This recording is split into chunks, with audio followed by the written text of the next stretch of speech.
Of all the great world teachers, I suppose Gautama Buddha came the nearest to being a psychologist in the modern sense of the term. He was deeply involved in the entire phenomenon of mentality, and to him the mind was often the slayer of the real. And today we have lost much of our natural interest in the functions of our own minds. We take mentality for granted.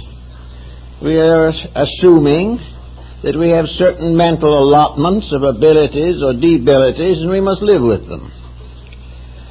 It is not, however, always possible for the individual to chart his own mental course of thought and action. And this morning it seems that it might be interesting to consider how the individual could be his own psychologist, how he could do for himself certain services which he now pays rather handsomely to have someone else perform for him. We have long taken the attitude that we must never do things that we can pay someone else to do. But now, with the present high cost of living and the cost of high living, we are reviving in some of our natural individuality. The mind, according to Buddhism, is a machine very much like a native natural computer.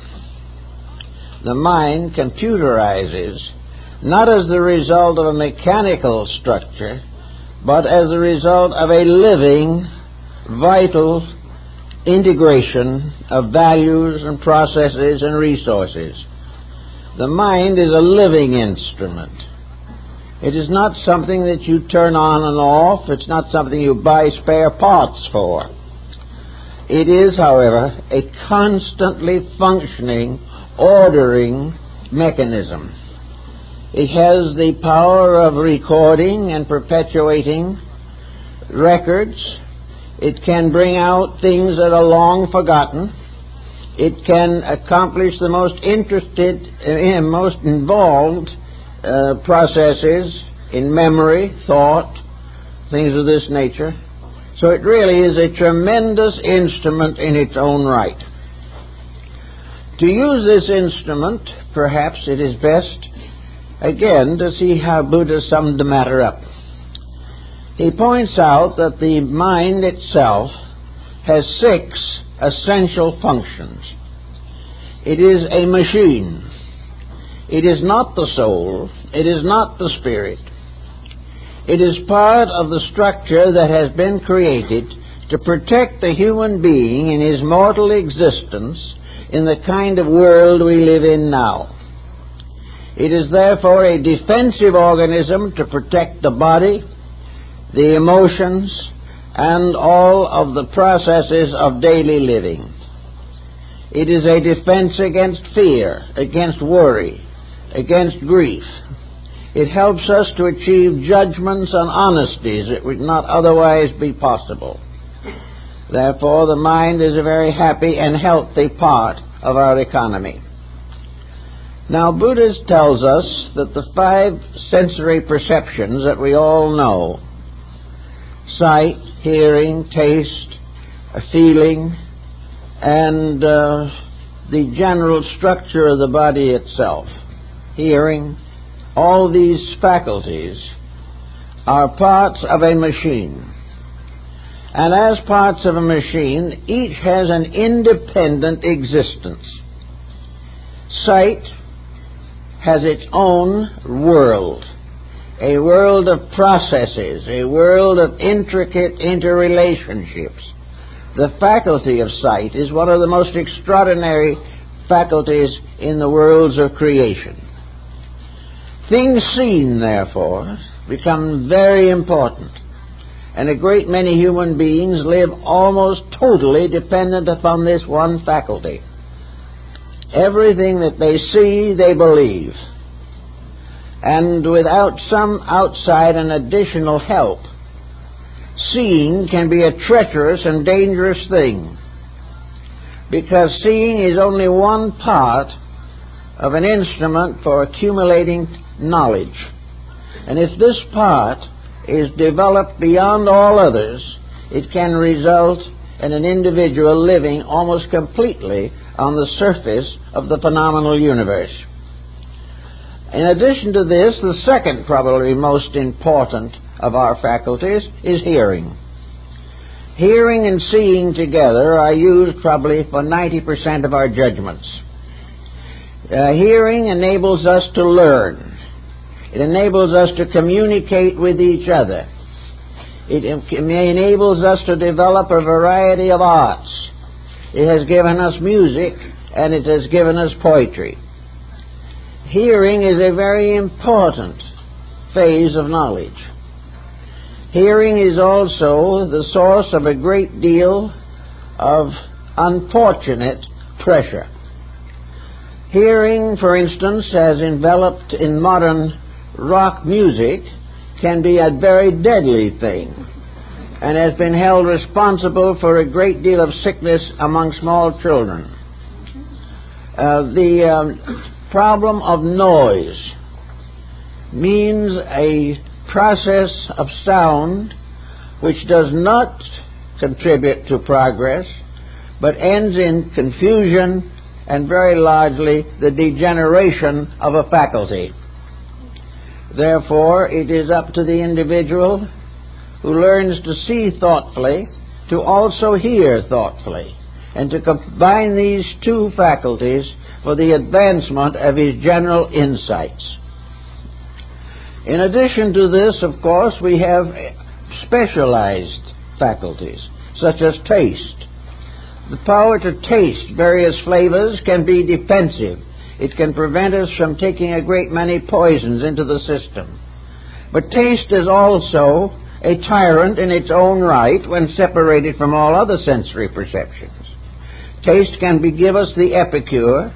It can give us the individual to whom food and drink are the most important things in the world. Taste also is a first line of resistance to nutritional balance. It helps us to keep on eating things that are not good for us. And if taste is allowed to run its own course without discipline by any other faculty, it can lead us into all kinds of physical dilemmas. So we have to give it only proper consideration. The sense of smell is also a very useful aid to things, and it is particularly strong in the development of the animal world. The animal depends upon scent for a great deal more than we do.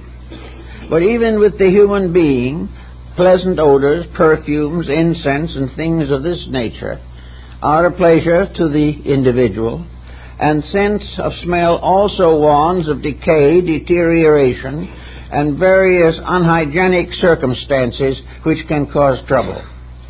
Therefore, it also is one of the guardians of the body, the mind, and the emotions. The sense of feeling is also rather generally considered. Today, we are not as acute in feeling as we used to be. But even now, very few people will buy an expensive article without touching it. They want the communication of the feel of fabrics. Gradually, this can become so skillful that the quality of all kinds of wools, silks, and synthetic materials can be instantly estimated. The sense of feeling also gives us the study of surfaces and many different things that can be obstructions or dangerous to us. Feeling can tell us when we have something in our hands that is sharp or could injure us. So all of these faculties have their own particular power to help us in living. Now, Buddha points this out without question, and he says these things are all true. But what happens? What happens when these five senses all go their own ways, each one doing exactly according to its own most natural or abnormal instinct? Supposing the individual tries to cater to all 5 of them, this could be a rather complicated situation. So nature has also given us what Buddha calls the most important of all the sensory perceptions, a 6th sense, which is called the mental coordinator. Now, a coordinator in any field of activity is usually a person who must try to keep the peace, must try to make things work together, must learn to harmonize dissonances, and must finally become the director of this symphonic pattern of sensory perceptions. So the mental coordinator is the censor. It is that which demands the right to bring faculties into proper order and relationships. The mental coordinator must therefore, first of all, be accepted as a leader, and must then be catered to, in a sense, or kept in a state of constant information concerning the functions of the 5 sensory perceptions. The coordinator must know what they are doing and make sure that they are not doing that which will injure themselves or break up the unity and pattern of the mental integration. Now, nearly all mental difficulties in this world are due to misunderstandings or misinterpretings of sensory reflexes or sensory observances. The individual is constantly struggling with one sensory faculty against another. Now, one of the Greeks, of course, pointed out that the deadly enemy of any sensory perception is what might be termed some type of opinionism. It is something by means of which a single faculty is catered to, is given precedence over all the others, and the other faculties are used not to make a contribution, but to support the attitude which is already held in the mind. Therefore, most people in their thinking are more concerned in trying to prove that they are right than to find out what right is. Also, nearly all of the mental and emotional functions defend attitudes, defend opinions, defend prejudices, and contribute to the continuation of destructive memory patterns. The memory is not skilled, is not trained. But now we look around to see what it all adds up to. We see this thing we call the human brain. We see it connected to the outside world by certain sensory bands. We see it sitting enthroned among the testimonies of the parts of itself. The 5 senses are all parts of the brain-mind. They are more than simply physical factors. They are psychological, chemical processes going on in the mind. So the mind, looking out through the eyes, sees all kinds of things, some of which interest him and others disturb him. Looking out today through the eyes, he has the privilege of enjoying the television, radio, and news media. After listening to it for a while, he is so sick he is practically ready to go to bed. But the eyes bring him all of this material through a secondary series of eyes, such as motion pictures and television. The mind, therefore, is constantly bombarded, and the factor of sight is continually reporting conditions that gradually come into prominence through visualization. The eyes result in the visualization of virtue and of vice. There is visualization of violence, crime. There is all kinds of negative testimony, and there are also what we all hope for and look for, benevolent testimonies. But the eyes in this case create by themselves a way of life or a series of convictions which are at the moment afflicting a large part of the human race. These are the uses of visual imagery to perpetuate attitudes that are essentially wrong.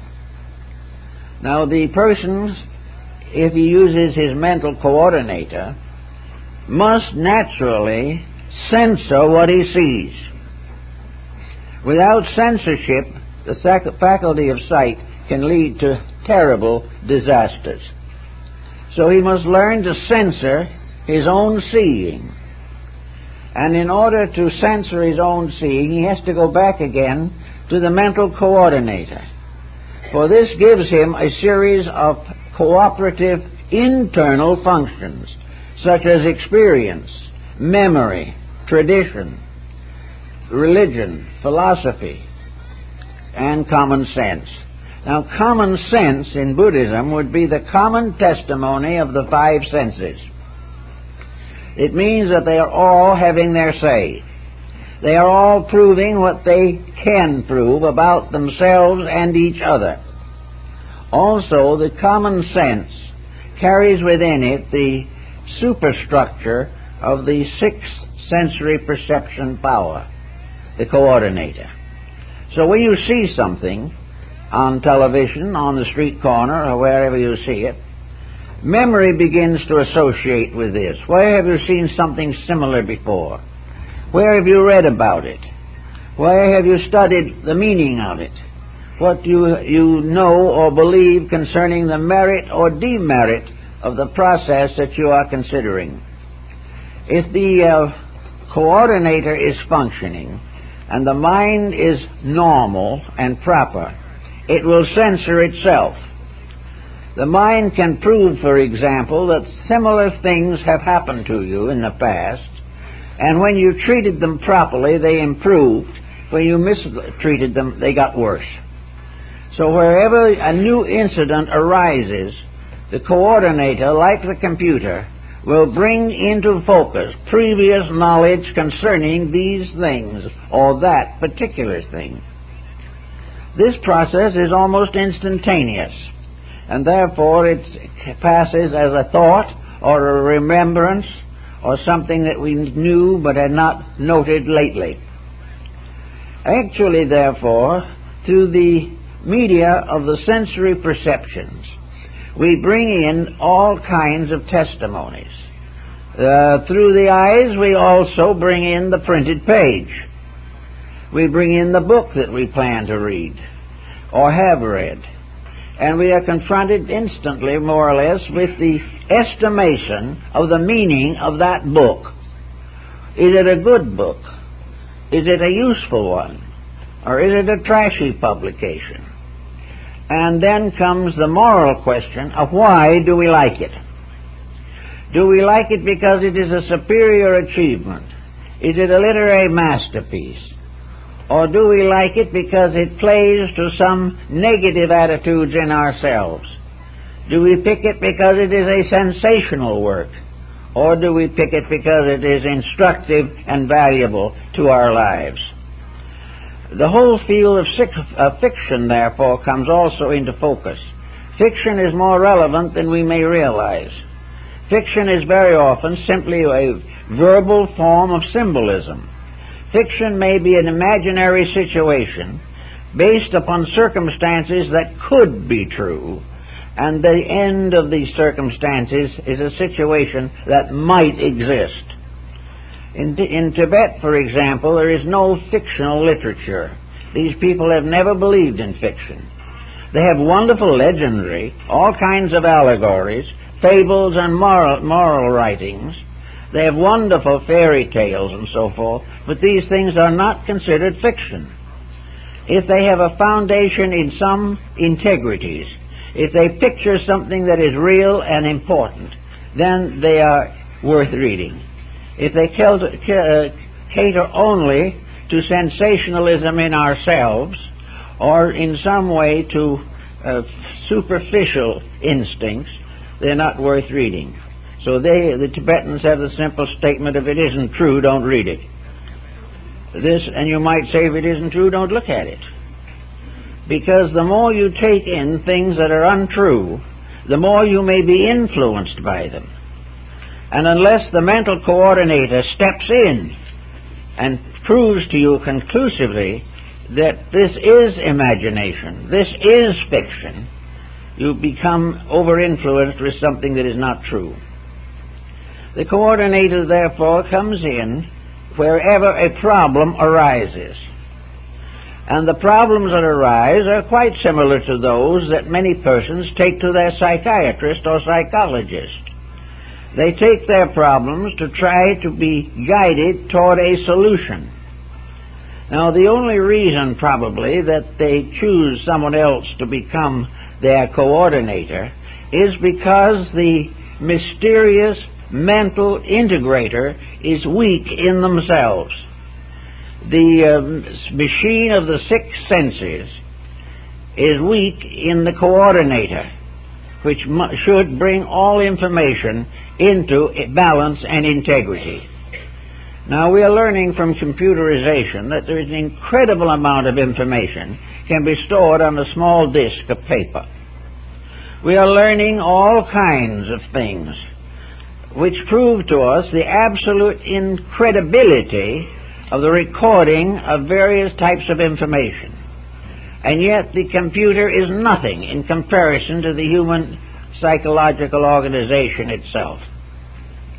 The computer has given us certain knowledge, but it is the individual's own integrations and integrities that have given us the great patterns upon which computerization is based. So here we have someone going for help. They're going for help because of one of numerous circumstances. They are going to seek help, of course, basically, because they're in trouble, or undecided or uncertain of a course of action. They do not go if they know exactly what they intend to do. Of course, some often try to bluff their way even through psychological conferences to force their opinion upon the psychologist or psychiatrist. But for the most part, these people are confused, they're upset, they realize they are not using their faculties properly, and they hope that someone outside of themselves will substitute for the coordinator, the power of bringing it to common sense within themselves. Now, each person has a possibility of looking over his own nature to determine very largely what his problems are and how they can be handled. There is no problem that arises in human life that cannot be handled. Some of the handling will be difficult, some of it painful, but it can be done. And for the most part, the sooner it is done, the less painful it will be. Now, we have several codes. Buddhism had its 10 commandments, which are a little different in their wording, inasmuch as some of them are for the laity and some are for the clergy. The Mosaic Code of the 10 Commandments, the Sermon on the Mount, the ethical codes of Confucius, the ancient beliefs of most peoples, India, China, Japan, Korea, American Indians, Aztec, Maya, Toltec civilizations, all of these were built upon codes. Codes that are very important. Codes like the Code of Hammurabi, the oldest moral code we know. The Justinian Code, all the way down to the Code Napoleon. These codes tell us certain truths. And for the most part, people in trouble have violated a code. Very few have violated a code they never heard of.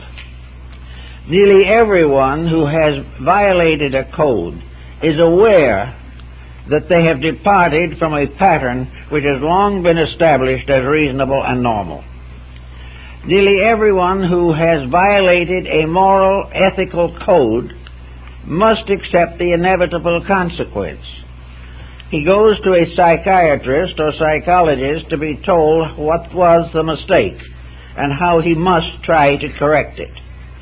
He knows the mistake himself, but he believes that he has not the power, the will, the courage, or the strength to correct it himself.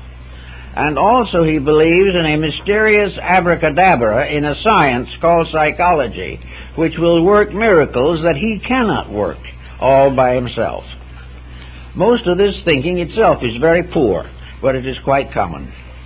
Having decided in his own mind that a person is unhappy, the problem comes to find out why.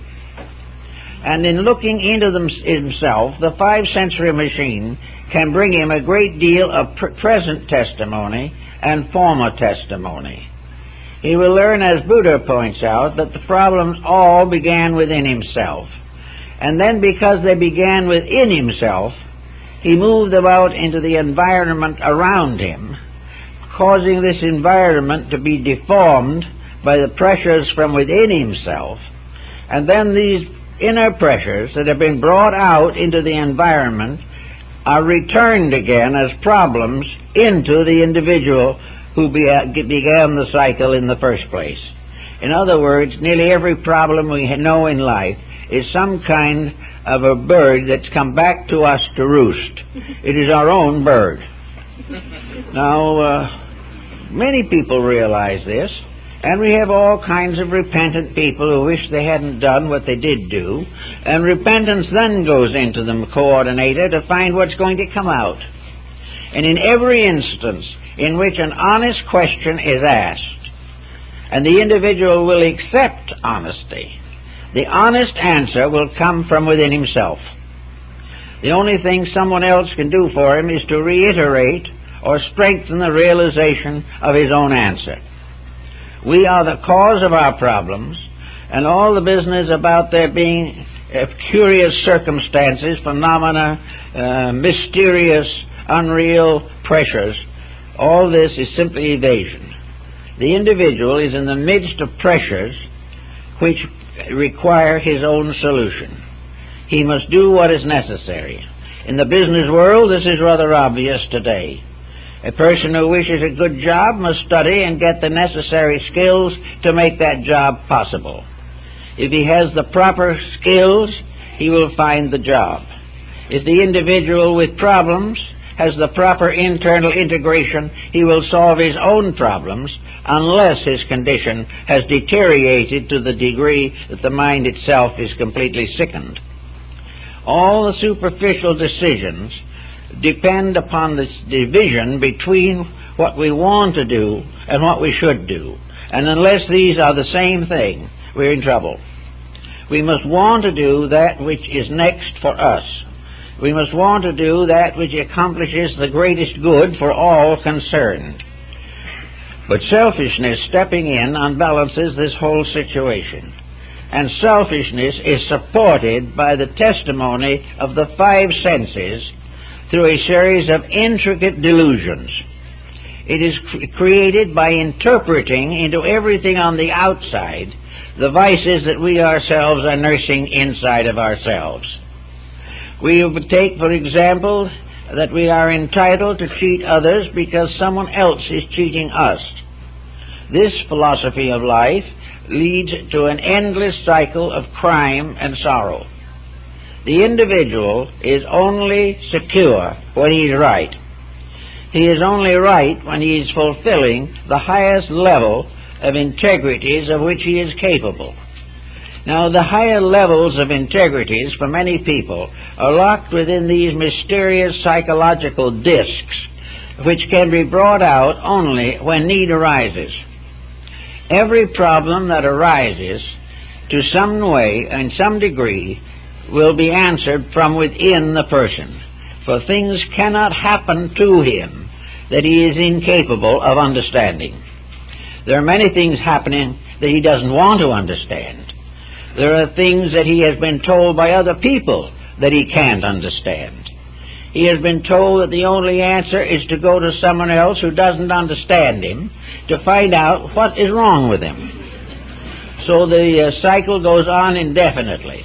The one benefit that comes out of this whole situation, therefore, is faith. Faith is the belief that somebody else can do for us what we cannot do for ourselves. Faith, in its way, is a very valuable power. But faith should always be used to prove that we have the strength to overcome weakness, whatever it may be, in our own integration. The worrier is a person who has allowed the negative mental mechanisms to take over. Everything he sees adds to his worries, and nothing adds to solution. The next person in the same environment finds that he is aided and strengthened for all kinds of decisions. And on the same planet, with the same society, with the same world problems and conditions, all kinds of people in all degrees of development are living out constructive destinies on the one hand or destructive ones on the other. And they're all in the same environment. We are all part of a pattern. Now, it may well be that coming into this pattern, we intuitively and instinctively realize there's something wrong with it. This is probably one of the most fundamental lessons that we learn from the machine of the sensory perceptions. It shows us crime. It shows us dishonesty. It reveals to us lack of integrity. It tells us beyond all doubt about the intolerances and cupidities of human nature. So we see the situation, and we also realize that we must make some adjustment to it.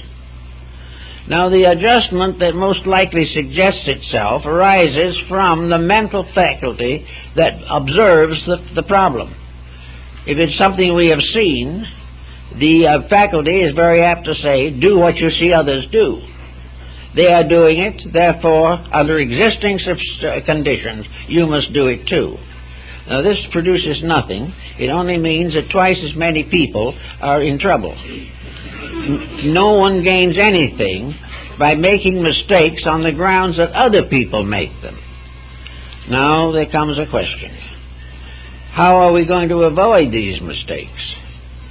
Well, in the old system of Buddhism, back in the what is called the Hinayana, or small vehicle, the only way to get away from these mysterious mistakes was to simply walk out of them.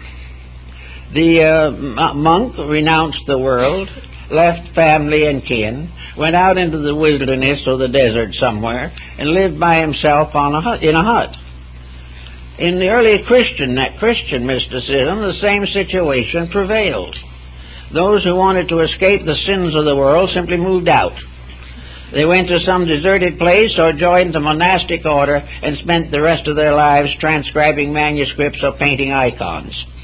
They left the world behind and refused to be part of it. Now, this was all right to those who had been trained in East Indian asceticism. It was a different kind of world then. Nobody can really say that these people who walked out on everything really grew very much. They sort of protected their virtues by never testing them.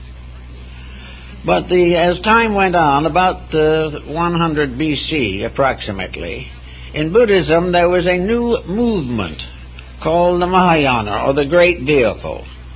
And this was represented by a new attitude toward life, in which those who sought to develop a virtuous career did not depart from society, but began the quiet process of gaining the internal strength to dedicate thought, emotion, and effort to constructive purposes. The Hinayana sought salvation for itself. The Mahayana sought the salvation of all that lives. Therefore, Mahayana became the great heart doctrine of Asia. It was a doctrine of compassion, of forgiveness, of living quietly in the midst of problems, and dedicating every available resource to the service of human need. This did not mean that the individual departed from his daily pursuits. It did not mean that the householder left his family. It did not mean that he no longer wanted to find reasonable employment because it was part of a sinful world. To the Mahayanist, his doctrine was one of inward dedications manifesting themselves through actual services to human need.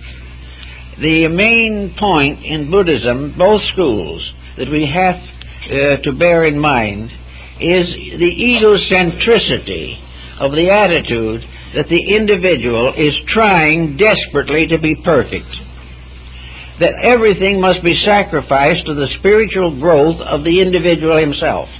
This is contrary to Buddhism.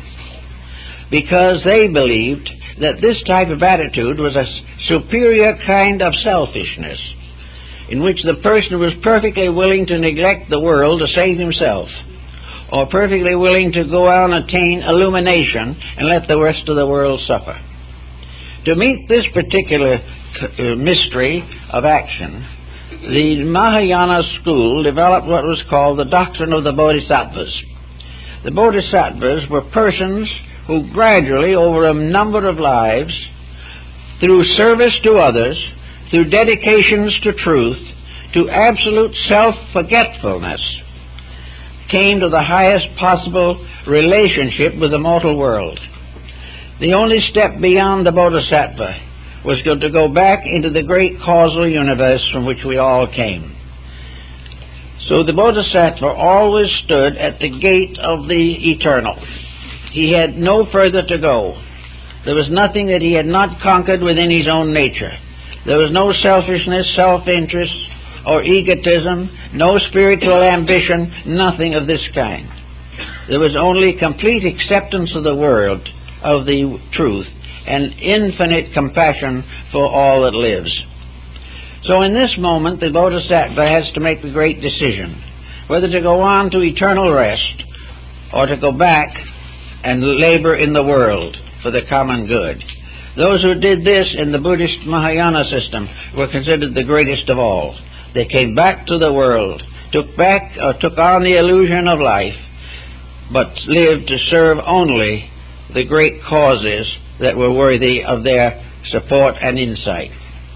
The Bodhisattva doctrine, therefore, was an obligation that no individual would seek ultimate liberation from the world until he could take the whole world with him. This is the idea that caused Northern Buddhism to become probably the greatest moral force in Asia, a force that was warm and kind, no tyranny, no intolerance. Buddhism never condemned another faith. It only condemns the individual who does not live a faith that he claims. And even this condemnation is very light and passing. There is no time to worry about all these mistakes. The time has come to leave them behind and do that which is next. Now, most people live in a comparatively small world. They live in family, among friends in a locality. They have a job. They have certain recreations. They have married children and grandchildren, all this type of thing. They live in small worlds, and these small worlds are symbols of a greater world. The family is the symbol of creation itself. It is the symbol of the universe. Friends are almost like other cosmic systems that are close to us in one respect or another. But it is in this comparatively quiet environment that each individual, according to Buddhism, must work out his own salvation with diligence.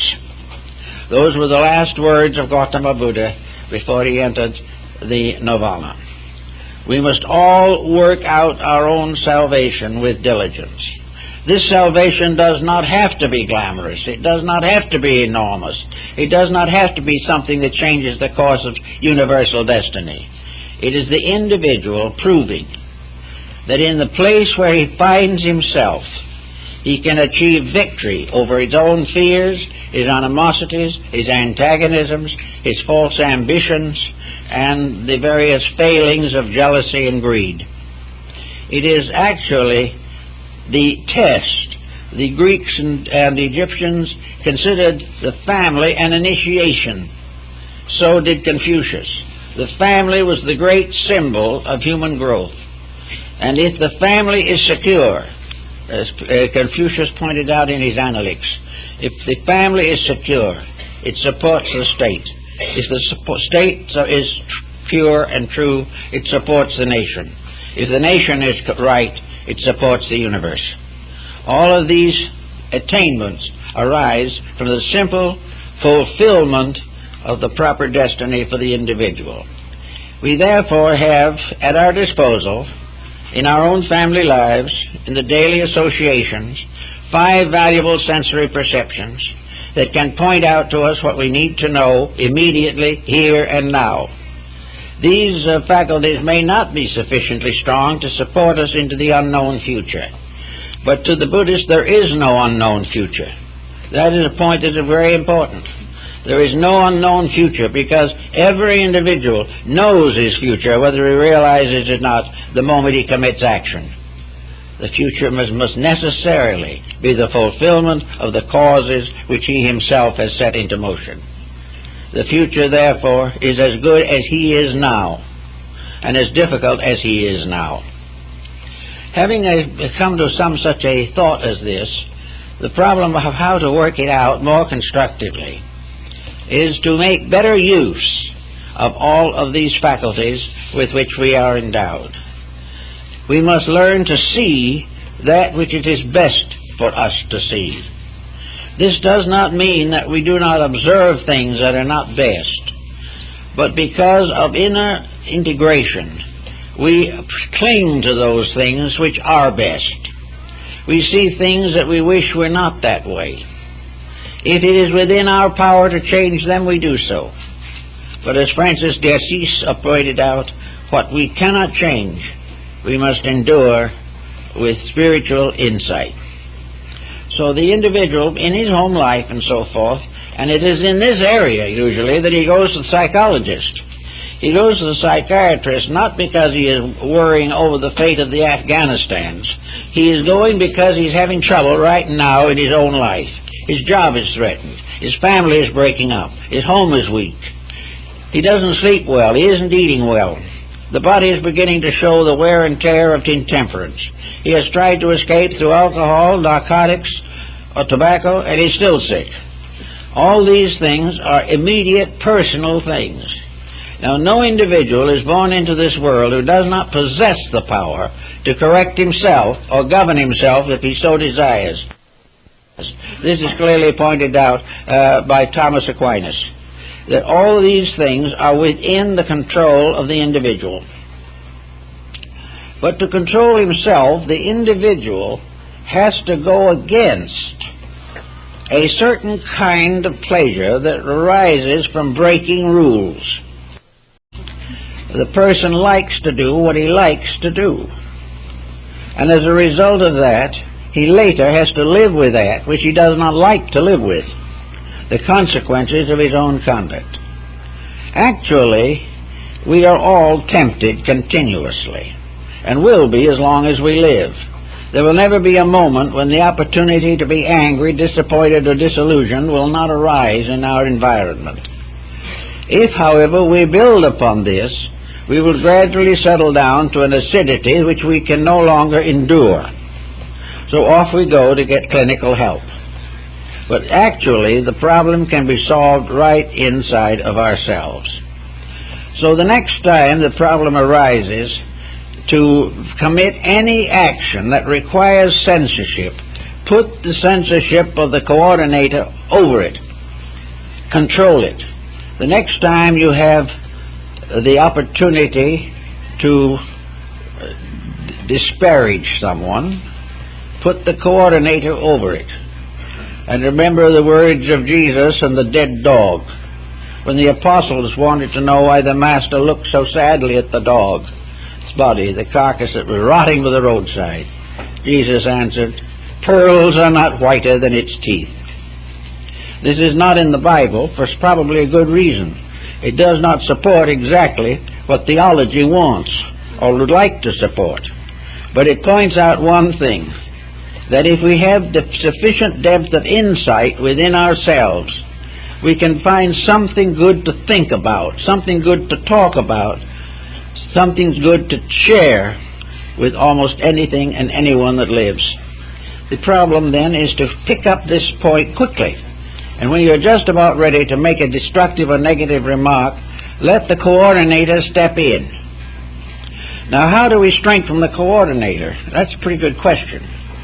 We all have it, just as surely as we have hands and feet. We have the coordinator as surely as we have eyes and fingers to touch and handle things. It's there, but it has been allowed to languish. It has been allowed to fail to become dominant because it requires a kind of strength. Weakness will never win. There's a great difference between weakness and meekness. Meekness is very healthy. Weakness is very unhealthy. So weakness is that which causes us to keep on doing the things we want to do, regardless of their effect upon ourselves or other people. These kind of weaknesses break homes every day. These kind of weaknesses turn orphans and the parentless children out onto society. These weaknesses all arise from the impulse to do exactly as we please, regardless of consequences. And we assume that when we do this, we are happy. For happiness is born upon freedom. Now, freedom is a nice word, but it is used badly. Freedom is not license. Freedom is not the right to do as you please. Freedom is the privilege we all have, the tremendous privilege of free will. Each of us can please to do that which is right. This is the supreme example of freedom.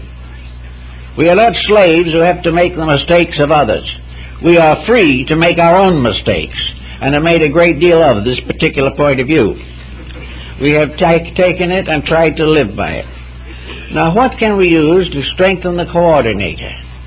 Obviously, if we were thinking right, and if we were seeing correctly, and the senses were all functioning normally, we would be right and do right. Therefore, there are mistakes in our own attitudes which constantly prevent us from achieving control over our own lives. Well, one of the things we have to do is to find out where strength does lie. In most cases, the average person has never had a sincere experience of moral strength. Some have, and it has made them the heroes of the world. But to the most people, there is a sense of weakness. Instead of saying, I can do what I should, the voice seems to say, I can't do what I should. We cannot rise above weaknesses in ourselves. Now, where are we going to find strength larger and greater than weakness? Mankind has been working on this problem since the beginning of time. And the only answer that apparently has been satisfactory up to now has been religion. Religion is something that has become the ever-present help in time of trouble when we wanted to do right. Religion has been a belief in the supremacy of right, in the absolute power of good. And religion takes the attitude, in particularly Oriental religions, that the whole universal plan is created and maintained to bring to each individual the realization of faith. The person must have a source of strength greater than himself. In antiquity, the child turned to the parent as a source of strength. The average person turned to the temple as a source of strength. But everywhere, always, there had to be some power strong enough and great enough to lead the individual into the fulfillment of his own life. This being true, we have it now today as part of our philosophy of existence. That the great truth is that God and one is a majority. That in some way God now doesn't represent a person. God represents a principle of integrity. God manifests as the moral power within the individual to do what is right. It is that which is forever sustaining the best. But in our daily living, we have given it very little opportunity to express itself in that way. We have thought of deity, for the most part, as a kind of sovereign over us, and like physical sovereigns, primarily concerned with the divine work itself, or the establishment of its own empires. Actually, however, nearly every great mystic, nearly everyone who has risen above the level of the commonplace and the fields of service, integration, self-sacrifice, and forgiveness, has been to some degree, a mystic, has been to some degree under the influence of a powerful, benign faith. These things all point out the fact that today perhaps most people could handle their own affairs better if they did have faith in a supreme power. For instance, if they looked for authority, not in terms of wealth or political power, but in terms of integrity or universal power, they would be able to make many decisions that are now beyond them. We are likely to assume today that the great monopoly, the great industrial complex, the wealth of great fortunes, great industrial enterprises, that these are the big things, that these are the things upon which our opinions must be built. This is completely false. We should know this by now, when half the great corporations of the world are in debt over their heads and will never pay off. Actually, we have put our faith upon physical wealth, power, authority, station, as being able to protect us. And yet all the wealth in the whole world will not protect us from one living, vital bacteria. We are in a universe in which what we have trusted is not trustworthy. So we have to find that out, and we do it by using the faculties of sight and hearing, particularly, to know what is happening. But if we see these things and still remain the same, then the coordinator is not developed to the degree that is necessary to lead us into a better way of life. So we must use the faculties that we have to censor our own conduct, to recognize what is necessary and what is next, and continue to live according to the best that we know. We also realize that the moment we begin to strengthen these inner resources of character, we find that they grow rather rapidly, and that the first step is always the most difficult, and that after that we'll discover that each improvement in ourselves is reflected by a betterment of our social relationships and helps us to live in a better world. Now, we won't all gain this at once, but we will all gain something if we begin to use the faculties that we possess. The great inspiration is there. We are all inspired by a common misery. We are all looking for the answer to things that hurt. We are looking for cures to physical ailments. We are looking for cures to moral and emotional stress and vice. We know definitely from the sciences around us, even in the material world, that many cases of sorrow, misery, and pain are simply due to wrong living. We know that hospitals are filled with people who really did not need to be there, but through intemperances and so forth, they gradually destroyed their physical resources. These could have been saved if they had thought and allowed character and strength to lead them away from their bad habits. But if they use strength to support the bad habit, then the trouble is complete. So we say if a person really wants to be as personal psychiatrist or psychologist over their own conduct, that they can start with little problems that come along. We sometimes don't realize a mistake until a little while after we make it. But we can, of course, keep a sort of psychological diary over this. Now, the psychologist that we pay $50 an hour to or something is scribbling a few notes as he goes along to see what he can do to put together some kind of a pattern for us. We can scribble our own notes.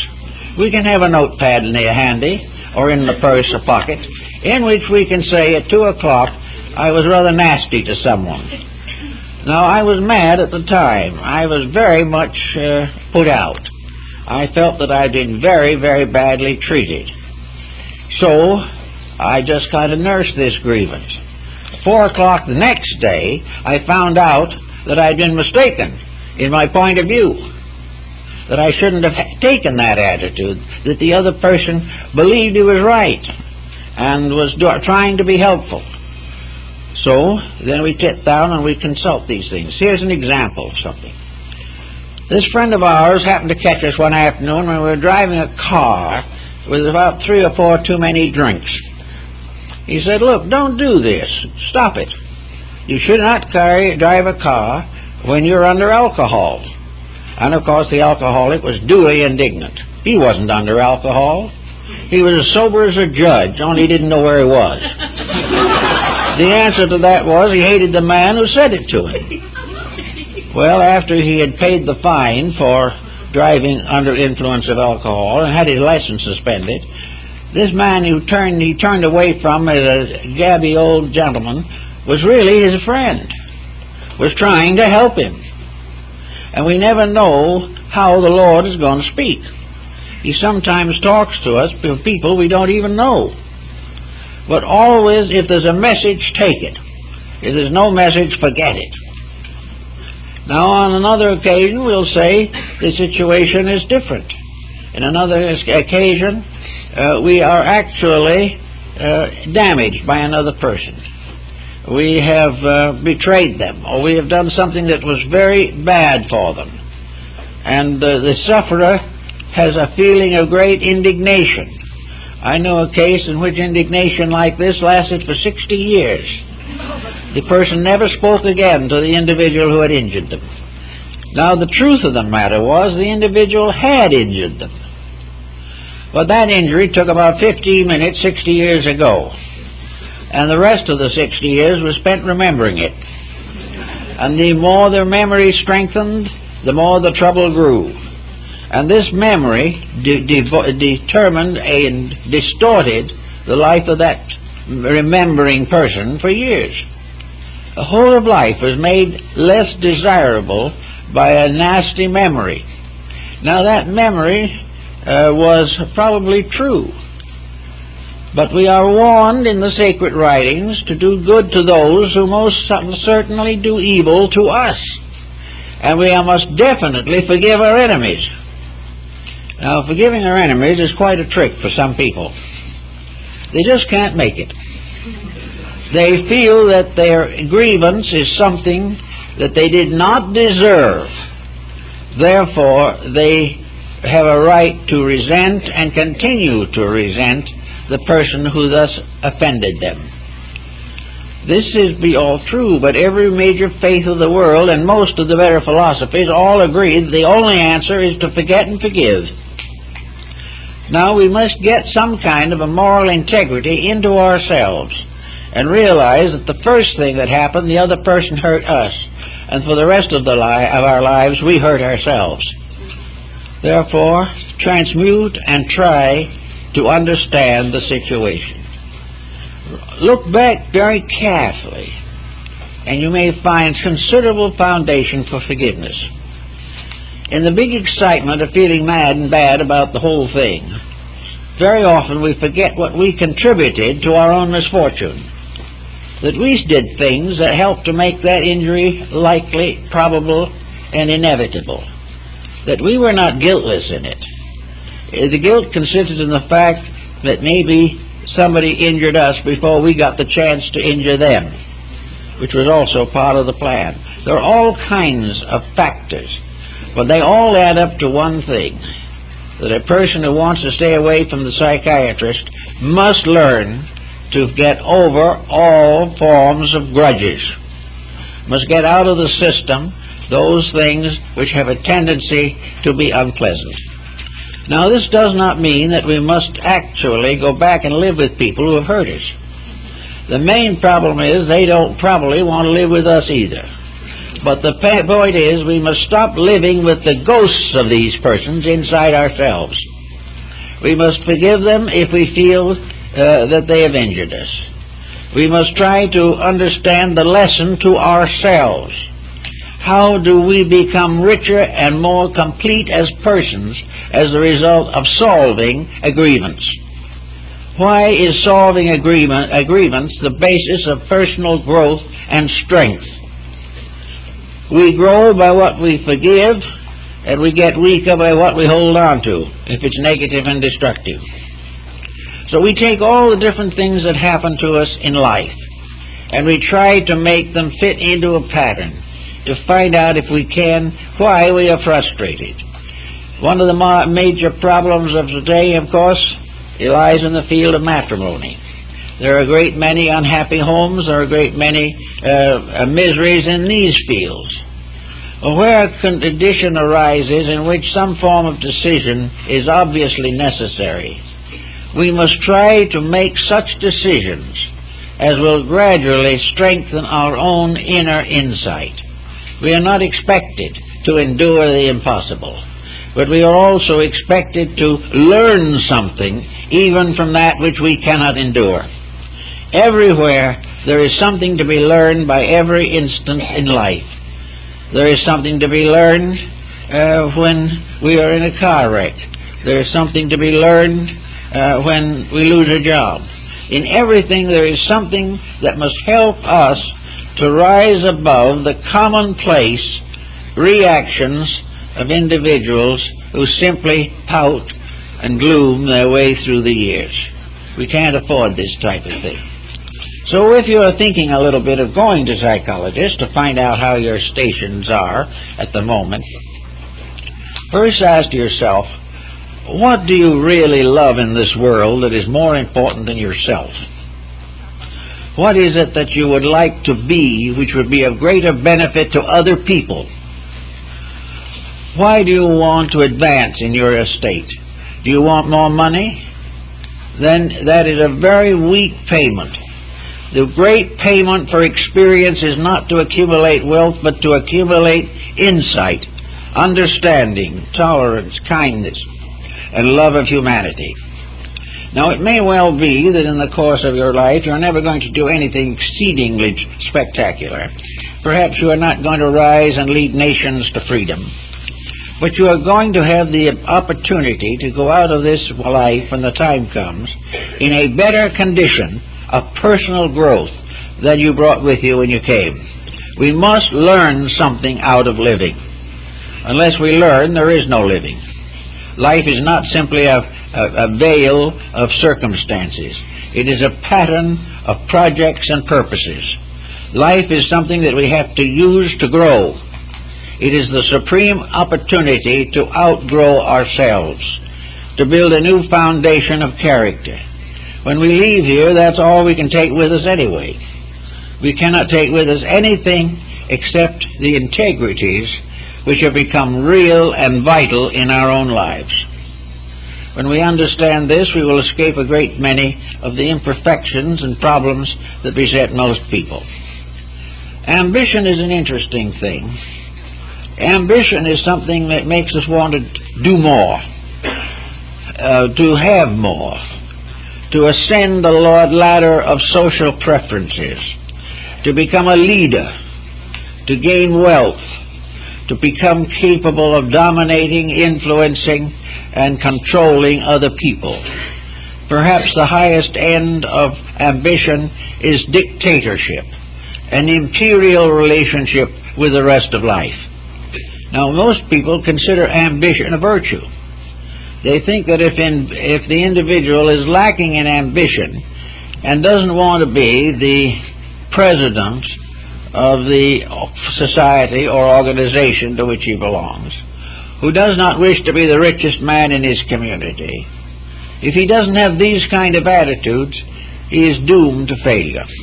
He'll never succeed because he doesn't have the grit and bear it temperament.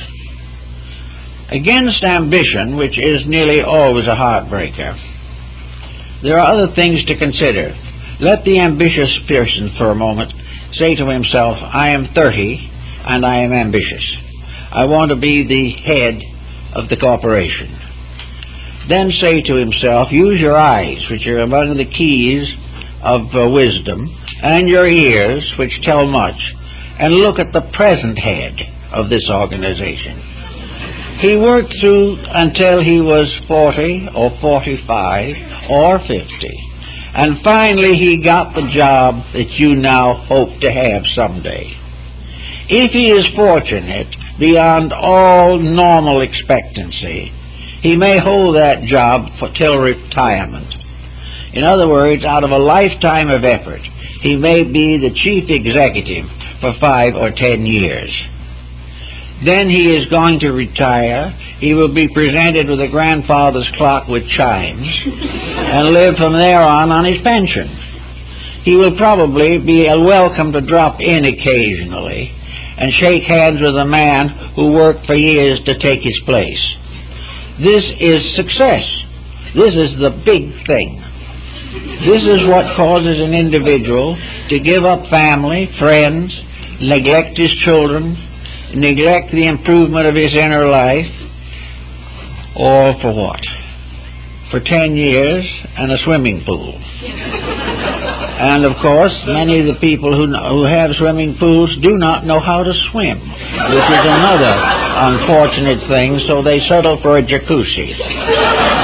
All of this is part of something you should see in yourself, and see what you're doing, and see how much better you might have been had your life been centered upon something else. Ambitions are competitive, but aspirations are not. No matter how much you gain, how far you advance by aspiration, you injure no other human being. You take no job from anyone, because what you are trying to do is grow. And growth is the release of the best part of yourself. You may never be the president of the corporation, but then you will never be also the one who has to retire and sit around playing golf for the rest of his life. Your aspirations are those that make you want to be better, to know more, to serve better, to be more understanding of life, to increase your knowledge and skill in those areas which endure. In other words, aspiration helps you to build up a treasure that moths cannot destroy nor time corrode. Aspiration is to leave this world a greater human being than you were when you came here. And being a greater human being, you will have discovered that this greatness has its perfect fulfillment in humility. That instead of thinking of how great you are, the greater you will become as you think how little you know and how little you can do in the presence of the infinite potential of existence. So in one way or another, you can put your life in order. You can try to understand people who disagree with you. Today we have a very serious problem in the world on religion. Religion is something very necessary. And most religions admit that religion is very necessary. And yet each religion is desperately afraid that some other faith will compete with it, that some other faith will get some privilege, or that that which is not true will overwhelm that which is true. And anything that believes that is untrue itself. So that instead of working together to give the humanity the example of a dedicated service of principles, these faiths become competitive. They become ambitious. They have ambition to greater number, greater and more magnificent churches and shrines, when their real purpose is to aspire to be of greater service to living things. So religion gets into trouble because it competes. The individual gets into trouble in his own opinions because they compete. There is very little difference between an individual who differs on the nature of the Holy Trinity and the individual who differs as to which team of baseball players is the best. They will fight over these things. Each one has his own opinions, and opinions are truly, as Epicurus says, a falling sickness of the reason. Everyone's opinions are invalid unless they arise from the coordination of all available knowledge and resource. The individual, even if he is correct, should be correct modestly and with no intention to discourage, disparage, or hurt someone else. So out of all these things, we come to the needs for a sort of a kindly life. It doesn't have to be spectacular. We're not expected to give up every mistake we make. We cannot also lose every grudge we are still desperately clinging to. But we can reduce by degrees their authority over our consciousness. We can come more and more into the light of common sense, which is the testimony held in common by the senses. Bad judgment is always due to a deformity in the sensory patterns.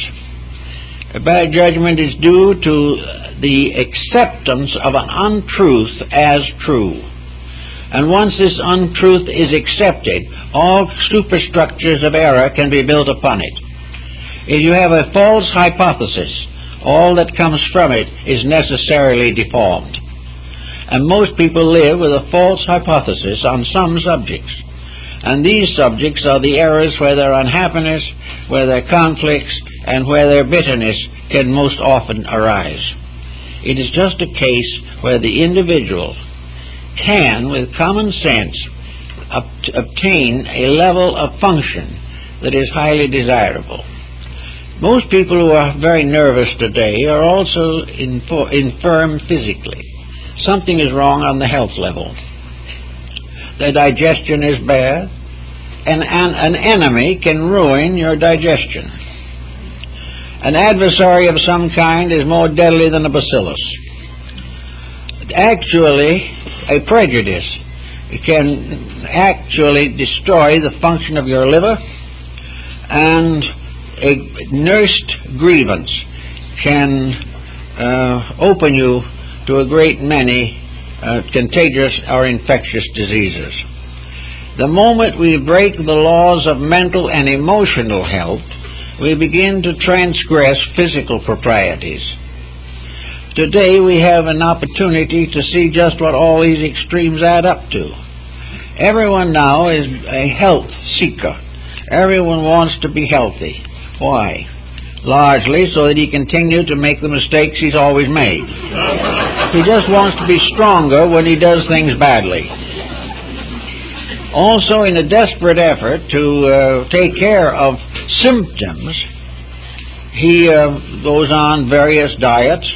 He says, well, maybe the reason I don't care for my neighbor is because I don't have enough protein. So first thing you know, chemicals and diet supplements become potential sources of happiness. They are not a source of happiness. They're a source of heavy expense. That's what they are. And the expense is getting heavier every day. It's true that we do need to watch a proper diet. But proper health depends upon the proper function of the 5 coordinators. The various sensory perceptions must be in harmony in order that the body can function properly. Anarchy starts in the body the moment it starts in the mind of the person who owns the body. Almost every intemperance of the body is symbolic of a psychological intemperance within the individual. If he was well adjusted, his health would improve, unless he has gone so far that he has wrecked most of his health. One of the main problems of health problems is elimination. And probably it is the most common ailment in the health pattern today. And physical elimination is something that everyone is trying desperately to regulate. But to get a proper physical elimination, it is also very necessary to have mental and emotional elimination. We have to get out of the system the refuse of useless thinking. We have to get rid of toxins which have built up, and very largely as the result of not regulating eliminations, we not only allow these poisons to accumulate in the body, but by not regulating our mental problems, we allow psychic and psychological toxins to accumulate in the body. And the lack of physical elimination is nearly always associated with holding on to mental or emotional attitudes which are unhealthy. And we know that a healthy, happy, ordinated person, a person who is in a good internal balance, will have very few needs for supplementary nutrition unless they're in a particularly unhealthy atmosphere. Always we know that the emotional factors affect the physical. There is no question in the world that the whole cycle of physical ailments, as some of the homeopathic physicians have realized, namely that these ailments arise according to the order of the 12 zodiacal signs, and that 12 basic homeopathic salts are created or organized to assist the balancing of these factors. That actually the individual must control the effects of the cosmos upon himself if he expects to be healthy. So every one of us is a little solar system. We have our planets, we have our elements, we have our worlds, and these are constantly forming patterns. We are having our own earthquakes and volcanic eruptions. We are having everything you can think of. But if we organize the coordinator, if we put the leader of ourselves in the position of honorable and honest leadership, we will find that largely the body will continue to improve. We will have longer life and enjoy it better. And when we do find it time to depart from here, we will leave with a much higher rating for intelligence. We will leave truly improved by the fact we were here. We will leave wiser and better prepared for the future. If life as we see it here was the end of all, there would be no reason actually for anything. If this is the end, there is no reason why we should do anything except vegetate. But actually, man was not made to vegetate. Man was not made to go through the vicissitudes of 60, 70, 80, 90 years in this world and then have nothing to show for it. And if there is nothing that survives death, there is nothing to show for it. The only answer that seems reasonable is that we are all in a business relationship with an invisible cause of ourselves. Behind the body is the true manager of our lives. And it is this internal, eternal principle behind us that we must serve, that we must please, that we must obey. And to do these things, we must live up to the reason for our own existence. There's no doubt in the world that we need counseling, but we need to counsel ourselves. We need to be the person who investigates ourselves, for the reason that no one else can possibly know us as well as we do. You can spend a fortune trying to share with some physician all the secrets of your life, but if you are an ordinary person, you will carefully avoid the things that you most need to discuss. The real situation will remain capsulated. I know one case, a very admirable worker in the field, who told me one day, he said, many of his patients, those in the deepest trouble, can come to him twice a week for a year or 2 years and never tell the truth. They are not going to tell the real cause, because if they tell that, they have to admit that they are wrong. They have to admit that they have been foolish, stupid, selfish, or unreasonable. They have to admit that they sacrificed integrity for some childish whim. And they won't do this. Therefore, they carefully go around the edge of it. When you get too close to the center, they change the subject. And if you get very close to the center, they may go into hysteria. But they will not tell the truth unless, over a period of years, fatigue is so great that they have no longer energy enough to lie with. Then they may tell the truth. But each person knows these problems without telling anyone. And if they correct them, there's no need to really to have any people know that you had them. But if you don't correct them, they're going to know whether you say anything about it or not. So it is very important in all of these problems to really go to work on yourself and use the faculties which, as Buddha pointed out, you have been given in order to search out the meaning of yourself and realize that in the center of every problem that you face is yourself. And that if you're able to correct this situation, if you're able to find out the mistake you are making and have the courage, strength, and dedication to correct it, you will find life is much easier, health is much better, and you will have many more friends and many more opportunities to grow and be happy. These are the things that we all going to have to learn one of these days. Oh, thank you very much.